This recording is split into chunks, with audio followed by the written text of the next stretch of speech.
Hey guys, my name's Paige and welcome to Swiftly Learning. This is my very first TeacherTube YouTube video and I'm very excited to share with you the planner I decided to get for the 2020-2021 school year.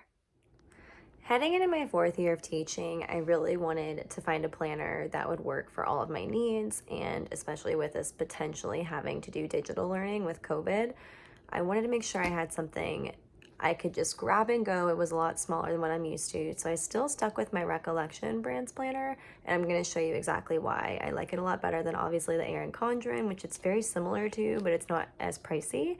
And then I like it a lot better than the Happy Planners because you get everything all in one. And I used to use a Lily Pulitzer planner, but then that just didn't have enough space for me to write everything down for my lessons. So I'm going to take you page by page through my planner this year, and hopefully it'll help you if you're still trying to decide. Okay, time to dive in. So this is the planner I went with this year. It, again, is the Recollections brand. You can get them really, really cheap at Michael's. I've never paid full price for these, especially when you can get your 15% off with the coupon code for being a teacher, so keep that in mind. It is a 12-month planner, so it's really nice for heading into the next school year too. And then it's a 7.5 by 9.25 inch size, so a little bit bigger than your hand, but not quite as big as a piece of paper. So when you open it up, the first thing you're going to see is you have this clear pouch where you can put pens or papers, maybe erasers, whatever you really need to keep in there to have on you at all times. And then you have your information page. I don't always fill this one out. I usually just put my name in case I leave it somewhere. That way someone knows to put it back in my box. The next page is all about password trackers. If you are like me, then you are notorious for remembering something and then you put on a post-it and you put it somewhere else and then inevitably it just gets lost. So this makes it really easy for me to keep track of all my sites, especially with digital learning potentially happening, and all of the passwords and little notes I need to keep track of it. Also different access codes at the bottom. Substitute tips, I don't really use this page, but it's good to know if you have like a subtab like I do, which I can do a later video about. Volunteers and events, whenever I had parent volunteers who were interested, I'd always just write their name and their email down. Special events would be all the work events I would have coming up that weren't mandatory to go to, but it's always really good to try and go to any school events on campus you can. I put my student birthdays and my my team birthdays in there. And then you go into contact information. This is the first thing I fill out as soon as I get forms back from my kids with their parent emails, their medical needs if they're allergic to anything, phone numbers, their parent's name, and the student's name, obviously. And you have a couple pages of that, which is really great. Next, you start your first page of stickers. So it goes into your different duties, your different specials you can potentially have, field trips. If you have a personal day, maybe you have a different staff meeting, a class party, or a celebration. If you don't have any school, reminders of things, which are like bright and colorful to really pop out at you. Early release days, don't forget. I always run out of those way too fast. And then holidays. Your next page of sticker, it has your first day of school, and I already forget what I use this one for, but it's your first day of school, picture days, when school ends, just like little positive affirmations, things to remember, important meetings, due dates, and then just kind of shaped stickers in case you want to add some flair, maybe like a pop-up reminder. Pop quizzes, I don't really give those, so I don't use them, but I will use them for tests. And then again, just like some more line stickers and positive affirmations to keep you going. The third page of stickers, you have more of those lined note stickers. Don't forget, important, you've got this, grading, reading, grading, all of those fun little things, a lot of check marks, and then a lot of these like scalloped ones, which I also use as check marks. And then you go into like conferences, when vacations are, and these cute little school supplies. The fourth page of stickers is all about the emojis and more checklists, different email reminders, phone numbers, if there's a movie, birthdays, all those fun kind of things. Those are really cute actually this year. So after your 4 pages of stickers, you have a little pocket. It's actually very sturdy the way it's made out of like a really thick plastic. So it's double-sided pocket folders. I will fold my pages in half and then stick them in there so that way I have them for later on. Then you get into your absent tab. I do all of this digitally, but just in case, it's kind of nice to have an absentee log for maybe specific documentation of a student if you're worried about that. Then you have your graphs and notes page with the pencils.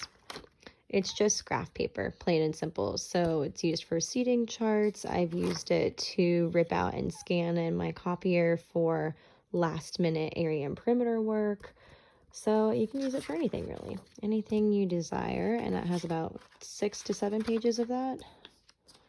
So then you guys get into blank lined paper for notes. I use this all the time. I cannot tell you how often I use these. I put a little post-it here, so I just have it, and I'm ready to go and write down notes on any kind of training I have to go to. So 2, 4, 6, 8, 10, 12, 13 pages of that. So then you just get another little tab for your year plan with a cute little teacher saying. And it's your year at a glance pages, so you have both of them. But so like for August, I'll have like obviously back to school activities, and I'll write down my standards for what I need to write and what I need to work on really that month. I usually do a lot of assessments in the beginning just to make sure I know where they're at and start to group them for center work. September, I really go into different math strategies, and especially this year, I'm going to have to really go over end of second grade material just to make sure they've really caught on to it and have it concrete before I move into multiplication and division. And then you just kind of, go throughout the year, and it goes all the way up through July. So in case there's things I didn't miss or things I want to remember for the next year, I always write that in my July year at a glance page. Again, another note page, golden.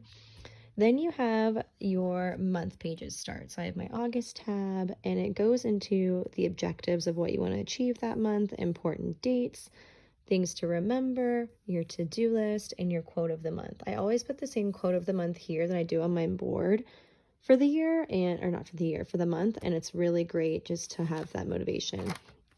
Then you have your monthly calendar. I love this page in case I have weekend plans coming up, or I have something like in my personal life I just want to keep track of so I don't schedule anything else around it.